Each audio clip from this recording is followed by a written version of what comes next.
Hey everybody, welcome to the second show. Hopefully you all enjoyed the first episode. I've learned a valuable lesson, by the way. Facebook actually does limit the size of the videos that you're allowed to update, so I'm actually going to keep these episodes, if I can, under 7 minutes, just so that hopefully Facebook doesn't Yelp at me again for uploading big videos. As I mentioned in the first episode, I'm actually going to talk a little bit about hard drives.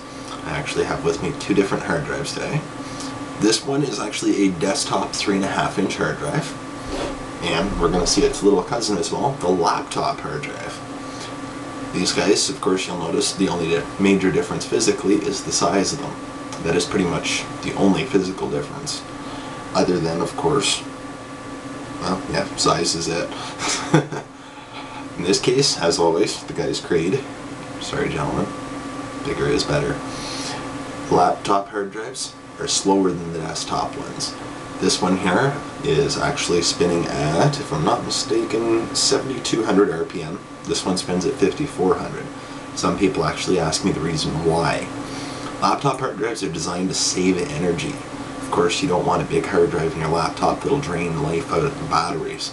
This little guy here tends to work pretty well. Unfortunately, it is slower. Other than that, of course, they do use the same connections. You'll see on both of these. I'm going to use the laptop hard drive because you can actually see it clearer.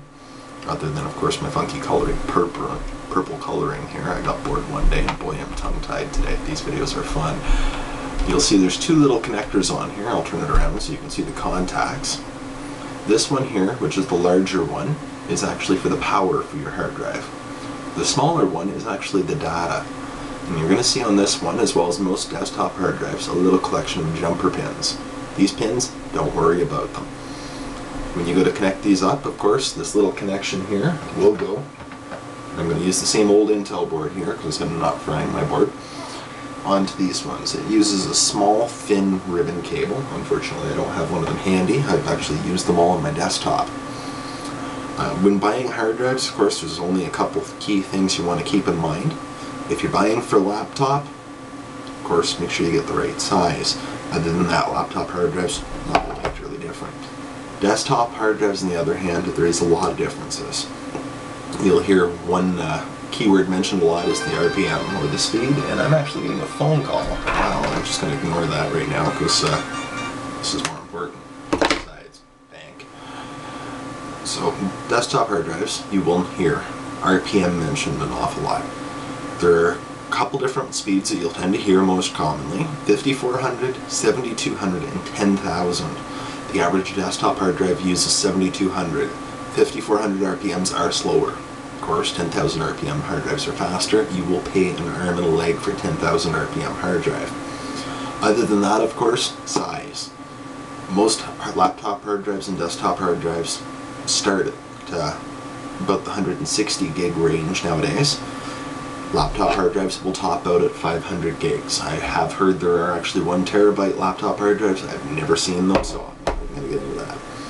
Desktops, however, go all the way up to 3 terabytes. There is a catch with these. Most people with the motherboards that you buy, they will only support up to 2 terabyte hard drives, meaning you can install Windows on this little guy. It'll boot up perfectly fine if it's under 2 terabytes. Over 2 terabytes, when you get into the 2.5 and 3 range, you need a special add-in controller. The add-in controllers will take up a PCI Express slot on your motherboard, and actually with the 3 terabyte hard drives, you're going to pay a premium for them.